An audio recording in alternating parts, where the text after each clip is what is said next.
مصیبت پہنچتی ہے تو افراتفری کرتا ہے، جزا و فضا کرتا ہے. جب کوئی خوشی پہنچتی ہے تو اترانے لگتا ہے، بجائے اللہ کا شکر ادا کرنے کے اترانا شروع کر دیتا ہے، شو بازیوں میں لگ جاتا ہے.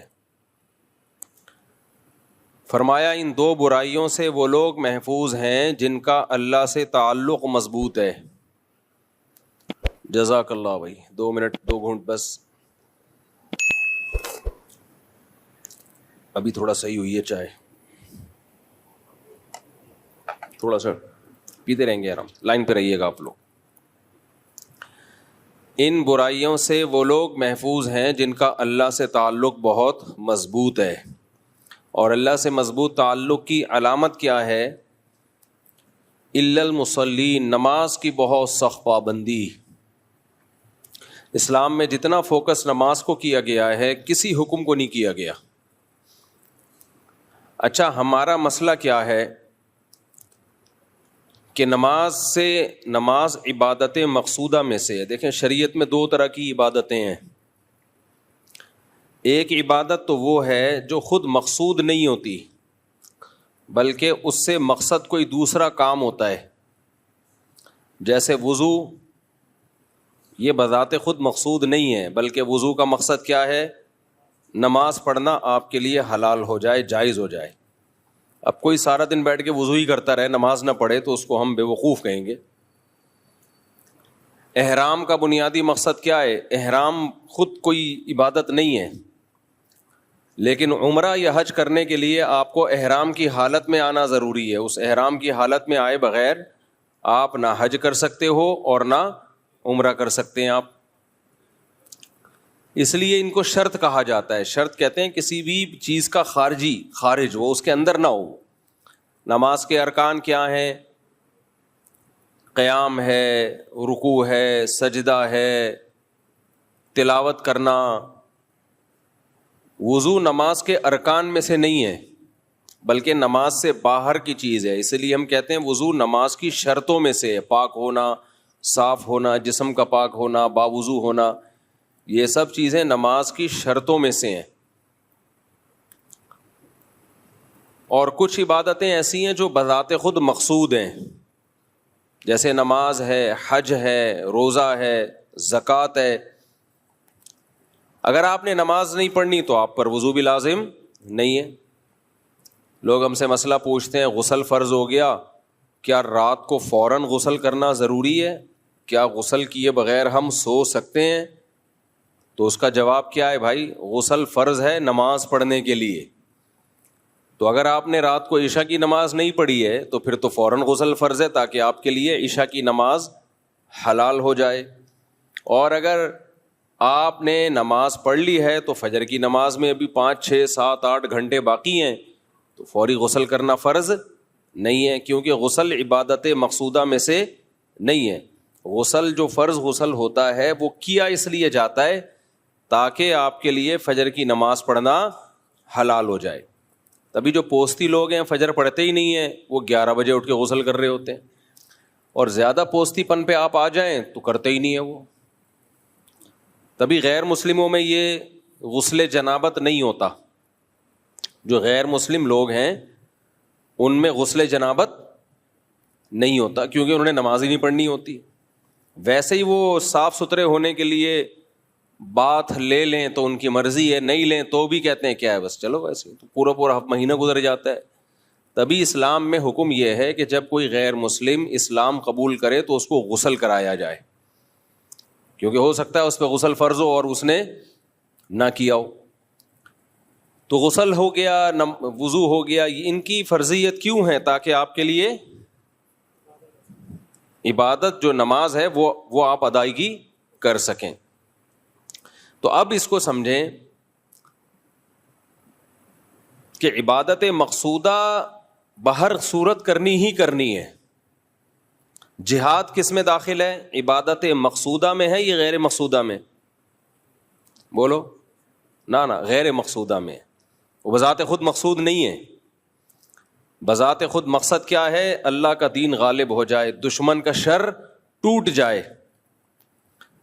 تو اگر دشمن کا شر ویسے ہی ٹوٹ گیا، صلح ہو گئی، اور دشمن نے ہتھیار ڈال دیے تو شریعت بلا وجہ لڑائی کا حکم نہیں دیتی، بلکہ جہاد کے بارے میں جب ہم اصول فقہ کی کتابیں پڑھتے ہیں تو اس میں لکھا ہوا ہے کہ جہاد بذات خود، یعنی اول نظر میں دیکھا جائے، اول نظر میں، میرے اتنے سے بیان کو کلپ کاٹ کے نہ کوئی بنا دے، اتنی سی بات کو نہ چلا دیتے ہیں لوگ، پوری بات نہیں کر رہے ہوتے.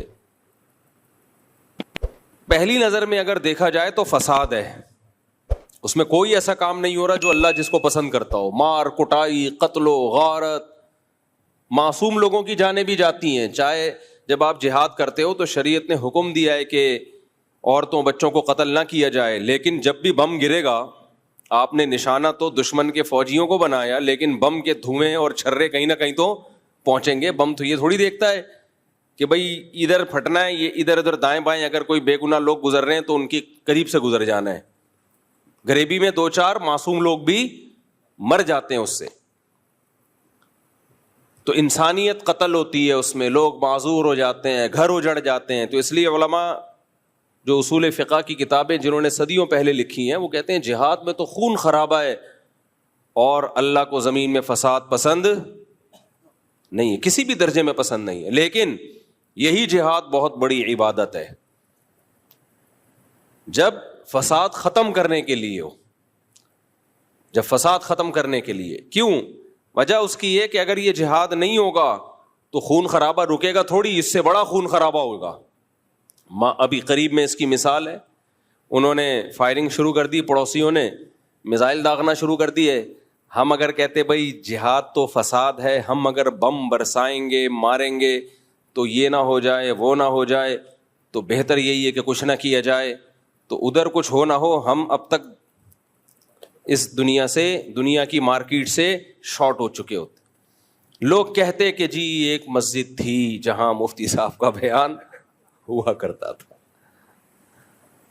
آپ کہہ سکتے ہیں یوٹیوبر بتا رہے ہوتے، یوٹیوبر بھی جا چکے ہوتے. اتنا فساد ہوتا ہے جب. اس لیے جہاد عبادت غیر مقصودہ ہے، مقصودہ نہیں ہے، لیکن ہے بہت بڑی عبادت. جب فرض ہو جائے تو بہت ثواب ہے اس میں. تو یہی وجہ ہے کہ نبی صلی اللہ علیہ وسلم کو جہاں جہاد کیے بغیر غلبہ مل گیا وہاں آپ نے جہاد نہیں کیا. طائف والے آئے، انہوں نے کہا ہم لڑنا نہیں چاہتے، آپ سے سلو کرنا چاہتے ہیں اور ہم آپ کے مذہب کو بھی قبول کر رہے ہیں، اسلام کو بھی، لیکن چند چیزیں جو ہے اس پہ کمپرومائز کریں. تو جو اسلام کی بنیادی چیزیں تھیں اس پہ تو آپ نے کمپرومائز نہیں کیا. جیسے انہوں نے کہا ہم شراب ہمارے لیے حلال ہوگی، فرمایا نہیں یہ نہیں ہو سکتا، یہ تو اسلام کی بیسک چیزیں ہیں نا، یہ نہیں ہو سکتا. ایک قبیلے سے آپ کا معاہدہ ہوا، انہوں نے کہا کہ ہم جو جزیہ دیں گے لیکن اس کو جزیہ کا نام نہیں دیں گے. تو حضرت عمر نے فرمایا ہم اس کو جزیہ سمجھیں گے، تم اس کو کچھ بھی نام دے دو، نام میں کچھ بھی نہیں رکھا، آپ اس کو کوئی بھی نام دے دو. تو آج ہمارے دینداروں میں ایک مسئلہ یہ بھی ہے کہ وہ ایک چیز کو پکڑ کے بیٹھ جاتے ہیں، یہ نہیں دیکھتے کہ شریعت کا اس سے مقصد کیا تھا. 2 انتہائیں ہیں ہماری سوسائٹی میں. ایک انتہا تو ان اسکالرز کی ہے جنہوں نے دین کا بیڑا ہی غرق کر دیا. انہوں نے جو عبادت مقصودہ تھی اس میں بھی تحریف کر دی. انہوں نے کہا ایکچولی روزے کا حکم تو اصل میں اس لیے تھا کہ تمہارے اندر تقویٰ پیدا ہو. تو ایکچولی وہ صبح سے میں نے چائے نہیں پی، ایک دفعہ بن کے آئی چائے، دوبارہ میں نے بھیجی ہے اس لیے دیر ہو گئی، دوبارہ ڈانٹ کے بھیجی ہے. اس کو چائے بولتے ہیں، وہ میرے بچے نے بنائی چائے، میں نے اس کو چائے بولتے ہیں. اب بنا کے لائے چائے. یہ کٹ کر دینا، بیان سے کٹ کر دینا. وہ ایک میم دیکھی آپ لوگوں نے، ایک میم بڑی آ رہی مجھے بڑے مزے آتی لگتی ہے. ایک لمبی لمبی پھینک رہا ہے، دوسرا ایسے سڑپے مار کے چائے پی رہا ہے اور ایسے لگ رہا ہے جیسے بہت غور سے اس کی بات سن رہا ہے، اور وہ بڑی لمبی پھینک رہا ہوتا ہے. بھائی ویڈیو نہیں بنائے نا.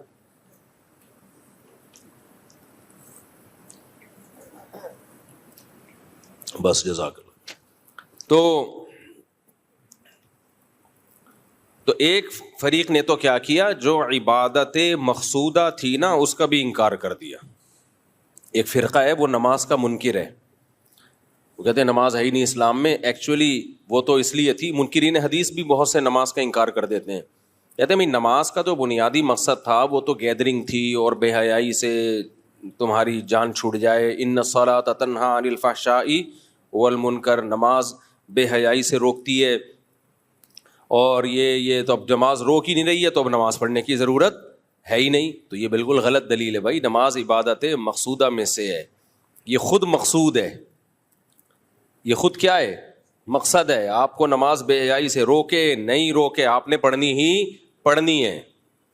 رمضان کا روزہ آپ نے ہر صورت میں رکھنا ہے, چاہے وہ رمضان کا روزہ آپ کے اندر تقوی پیدا کرے یا نہ کرے.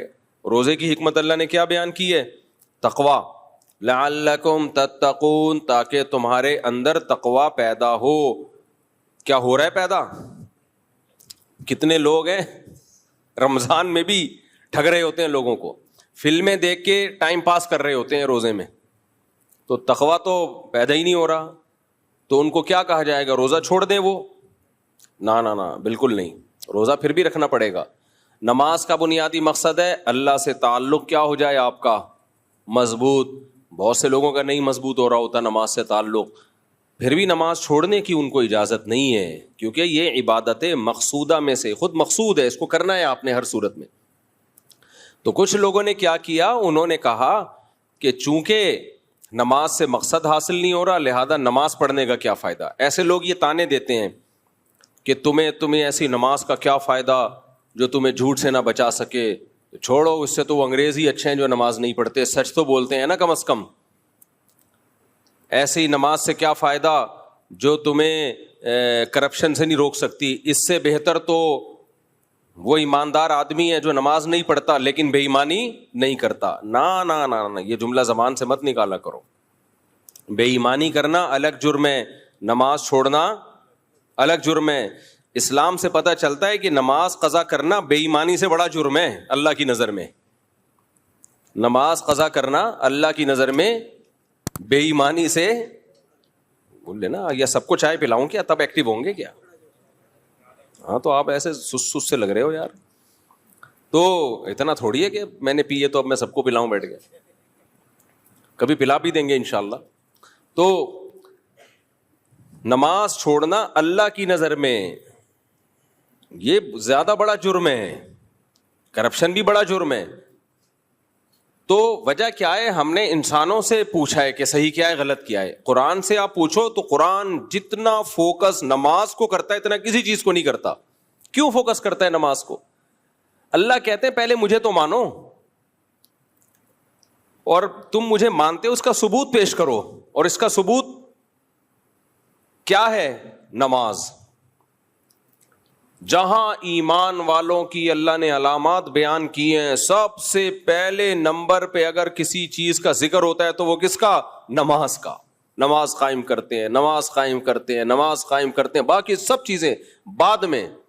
معاہدوں کی پابندی کرتے ہیں, یہ بھی اگلے نمبر پہ بیان کیا اللہ نے. ایگریمنٹ کو پورا کرتے ہیں, وعدوں کو پورا کرتے ہیں, سچ بولتے ہیں. سب علامتیں بعد میں بیان ہوتی ہیں. اللہ کی نظر میں جب اللہ ایمان والوں کی علامتیں ذکر کرتے ہیں ان میں سب سے پہلے کس کو بیان کرتے ہیں؟ نماز کو. یہاں ایک اشکال ہوگا, بھائی یہ کیا بات ہے, اللہ تعالیٰ نماز کو زیادہ فوکس کر رہے ہیں, بھلے لوگوں کو ٹوپیاں کراتے رہو, جھوٹ بولتے رہو. یہ وجہ نہیں ہے کہ اللہ کو جھوٹ سے نفرت نہیں ہے. قرآن میں آتا ہے لعنت اللہ علی الکاذبین, جھوٹ بولنے والوں پر اللہ کی لعنت. اصل میں اللہ نے نماز کو سب سے زیادہ فوکس اس لیے کیا ہے کہ ہم کسی چیز میں اچھائی اور برائی کا جو کرائیٹیریا اور معیار ہے نا ہمارا, وہ ڈیفرنٹ ہے, اور اللہ کا معیار ہم سے بولو ڈیفرنٹ ہے. جیسے کوئی بھی شخص بات کر رہا ہوں نا, ہم کہتے ہیں یار اس میں میرا جو کیا ہے وہ اوپینین ہے نا وہ تھوڑا سا ڈفرینٹ ہے, میں ذرا ڈفرینٹ اینگل سے دیکھتا ہوں, میں تھوڑا مختلف زاویے سے چیزوں کو دیکھتا ہوں. مجھے آج پتا چلا کامران مسیح تو پائلٹ ہی نہیں ہے, اگرچہ بیان سے ہٹ کے ایک بات ہے. آج پتا چلا کامران مسیح تو, میں تو جانے والا تھا اس کے گھر. آپ کو حیرانگی ہو رہی ہے؟ وہ تو نیویگیٹر ہے ایئر فورس میں, اچھی بات ہے, یعنی چلو ایئر فورس میں کوئی نہ کوئی اس کی خدمات ہیں, لیکن وہ تو پائلٹ ہی نہیں ہے. اچھا مجھے یہ اس لیے پائلٹ ہی نہیں ہے بھائی وہ, نہ جہاز کا پائلٹ ہی نہیں ہے. اچھا آدمی ہے, ہمیں کو اس سے وہ نہیں ہے, چلو ایئر فورس میں ہونا بھی ہمارے لیے فخر کی بات ہے, ایئر فورس میں ہے بس اتنا بھی کافی ہے. مقصد کسی کو حوصلہ شکنی کسی کی کرنا نہیں ہے. مجھے یہ اشکال اس لیے ہوا, میں نے کہا یار ایک ہی پائلٹ تھا, باقی ہم تو سنے 40 جہاز اڑے تھے. یہ جو فائٹ ہوئی ہے نا, اس کو ڈاگ فائٹ کہا جاتا ہے نا. دیکھو کتا کیسے لڑتا ہے, وہ مہمان اپنے جو گھر یار یہ ٹاپک چینج ہو جائے گا, اس کو نماز کے بعد سوال جواب کے سیشن میں اس کو نمٹائیں گے ہم اس مسئلے کو, ورنہ یہ سارا بیان میرا جنگ پہ چلا جائے گا پھر تو. لیکن بہرحال مجھے پتا چلا کہ نہیں, میں نے جو رپورٹیں طلب کی ہیں وہ بالکل, میں یوٹیوب کی رپورٹ نہیں پیش کر رہا, میرے پاس بھی 2 رپورٹیں ہیں. بیویاں 4 ہیں لیکن رپورٹیں 2 ہیں. تو اچھا خیر, یہ تو پھر ٹاپک چلتا رہے گا زندگی بھر. ابھی تو میں یہ عرض کر رہا تھا کہ ہم جب دیکھتے ہیں کسی چیز کے اچھائی اور برائی کو تو ایک ڈفرینٹ اینگل سے دیکھتے ہیں. اللہ میاں جو دیکھتے ہیں وہ ڈفرینٹ اینگل سے, بلکہ ہر شخص کا اینگل کسی کو دیکھنے کا دوسرے سے ڈفرینٹ ہی ہوتا ہے. کبھی بھی ایسا نہیں ہوتا کہ ہر شخص کے پاس ایک ہی ترازو ہو لوگوں کو ناپنے کا اور لوگوں کو تولنے کا. میری نظر میں اچھا کوئی اور ہوگا, ان کی نظر میں اچھے کا مطلب کچھ اور ہوگا, ان کی نظر میں اچھے کا مطلب کچھ اور, ان کی نظر میں اچھے کا مطلب کچھ اور. ہر شخص کا اچھے کا ایک کرائٹیریا دوسرے سے کیا ہے, مختلف ہے. میں اکثر ایک بیان میں اکثر اس کی ایک مثال دیتا ہوں. دیکھو ابا کی نظر میں اچھے کا مطلب کچھ اور ہے, بیوی کی نظر میں اچھے کا مطلب کچھ اور ہے, دوست کی نظر میں اچھے کا مطلب کچھ اور ہے. ابا اچھا کسے کہتے ہیں, جو کما کے لائے, پھر بھلے گٹکا کھائے, بھلے سینما گھر میں جا کے فلمیں دیکھتا ہو. کیا خیال ہے, بے شک وہ کسی کام کا نہ ہو, لیکن اگر وہ کماؤ پوت ہے, وہ میں اکثر مثال دیتا ہوں نا, ایک آدمی اپنے 3 بچوں کا تعارف کروا رہا تھا, یہ میرا بیٹا ڈاکٹر ہے, یہ پائلٹ ہے, یہ چور ہے. تو کسی نے کہا اس کو گھر سے نکال کیوں نہیں دیتے, کہتے کماتا صرف یہی ہے اس لیے گھر سے نہیں نکالتا میں اس کو. تو بیوی کی نظر میں اچھے کا مطلب یہ ہے کہ میرے سارے حقوق ادا کرے, میری ساس کو 1 روپیہ بھی نہ دے, بہنوں کو بھی نہ پوچھے. ان بیویوں کی بات کر رہا ہوں جو بیان کے نہیں سن رہی ہیں, ان خواتین کی, وہ خواتین جو کسی کی بیوی ہیں اور بیان میرا نہیں سن رہی, ان کی بات کر رہا ہوں. ان کی نظر میں معیار یہ کہ ساری آمدن ہمیں لا کے دے. ماں کی نظر میں اچھا وہ ہے جو بیوی پہ 1 روپے بھی خرچ نہ کرے, اور سب کس کی جھولی میں لا کے ڈال دے, ماں کی جھولی میں, بیگم کو بالکل لفٹ نہ کرائے. تو ہر شخص کا اپنا ایک معیار ہے نا. تو کیا اللہ کو یہ حق نہیں ہے کہ اس کا بھی ایک معیار ہو اچھائی اور برائی کو متعین کرنے کا اور تولنے کا, کہ کون اچھا ہے اور کتنا اچھا ہے, اور کون برا ہے اور کتنا برا ہے. اب انسانوں کی نظر میں اچھا وہ ہے جو انسانیت کی خدمت کرے, لوگوں کو کھلائے پلائے. تبھی ہم دیکھو جو ہم سے اچھے اخلاق سے بات کرتا ہے اور ہماری خدمت کرتا ہے. اور بٹیر کا لائیں آپ سالن, جو بٹیر کا شوربے والا ہے نا, ہیں شوربے والا ہے نا, اللہ جزائے خیر. تو یہ میری دعوت کر رہے تھے, میں نے کہا ادھر ہی لے آئے یار. تو انہوں نے کہا بٹیر کا کھانا ہے, پھر میں نے سارے کو بولے شوربے والا. گوشت شوربے والا مزے کا لگتا ہے, اس میں جو روٹی ڈبو کے کھانے کا مزہ ہے نا, اس کا اپنا ہی مزہ ہے. کیا خیال ہے, ہضم جلدی ہوتا ہے. حکیم لوگ بولتے ہیں, حکیم لوگ, کہ شوربے والی چیزیں کھایا کرو, اس سے انسان کم بیمار ہوتا ہے, لذت بھی اس میں زیادہ ہے. جو فاسٹ فوڈ آ گیا نا ہمارے یہاں, اب وہ کیٹو ڈائٹ پر ہو ایک الگ بات ہے. وہ ڈاکٹروں نے آج کل ایک کیٹو ڈائٹ لائی ہوئے ہیں کہ وہ صرف پروٹین لو. ہم تو نارمل لوگ ہیں بھائی, ہم نارمل خوراک کھانے والے لوگ ہیں. تو آج کل ڈاکٹروں نے کیٹو ڈائٹ کے نام سے ایک ڈائٹ پلان دیا ہوا ہے لوگوں کو, کہ بالکل کارب کو آپ تقریباً 0 کر دیں اور خالی گوشت کھایا کریں. کھائیں آپ, ڈاکٹروں کی آپ عمل کریں. ہم تو جو صدیوں سے باپ دادا کھاتے آ رہے ہیں, اللہ کا شکر ہے ہم وہی اچھا لگتا ہے. اور ہمارا جو کلچر ہے نا بر صغیر کا, وہ شوربے والی چیزیں کھانے کا ہے. انگریزوں میں شوربے والی چیزوں کا کوئی تصور ہی نہیں ہے. امریکن کو دیکھ لو, چائنیز کو دیکھ لو, جیپنیز, شوربہ کھاتے ہی نہیں ہیں. ان کو کبھی نہاری میں روٹی ڈبو کے کھلاؤ, جو ہضم بھی آسانی سے ہوتا ہے وہ کھانا, باڈی کو لگتا بھی ہے, مزہ بھی آتا ہے, پھر مزے کی نیند بھی آتی ہے. اور حکیموں کے بقول بیمار بھی کم ہوتا ہے آدمی. اب ڈاکٹر اس رائے سے اتفاق کرے نہ کرے مجھے نہیں پتا, لیکن میرا تجربہ بھی ہے. تو اس لیے شوربے والی چیزیں میری رائے ہے. باقی ڈاکٹروں سے پوچھ لو کیا کھانا ہے کیا نہیں کھانا. خیر, تو انگریزوں نے جو ہے نا یہ فاسٹ فوڈ, یہ جو چکن, بوائل چکن اور برگر چکن اور یہ سب چیزیں گوروں نے لگایا ہے. آپ گوروں کو شوربے والی چیزیں خود کھلاؤ تو دیکھو وہ اس پہ سیٹ ہو جائیں گے. کیونکہ سرید نبی صلی اللہ علیہ وسلم کی سنت ہے. گوشت کے شوربے میں روٹیاں ڈبو دی جاتی تھیں, وہ جو اچھی طرح اس کو پی لیتی پھر اس کو کھایا جاتا تھا. تو زود ہضم بھی ہے, آسانی سے ہضم بھی ہوتا ہے وہ, اور مزہ آتا ہے اس کو کھانے میں, باڈی کو لگتا بھی ہے وہ. البتہ گندم کی روٹی کے بجائے آج کل کیونکہ گندم میں کارب بہت زیادہ ہے, تو گندم کی روٹی کے بجائے جو یا دوسری ملٹی گرین ٹائپ کی چیزیں وہ والا آٹا ہو تو زیادہ اچھا ہے. خیر, تو ہمیں تو بھائی وہ ہمارا کرائٹیریا کیا ہے, ہمیں وہ اچھا لگے گا جو ہمیں شوربے والا بٹیر کھلا رہا ہو.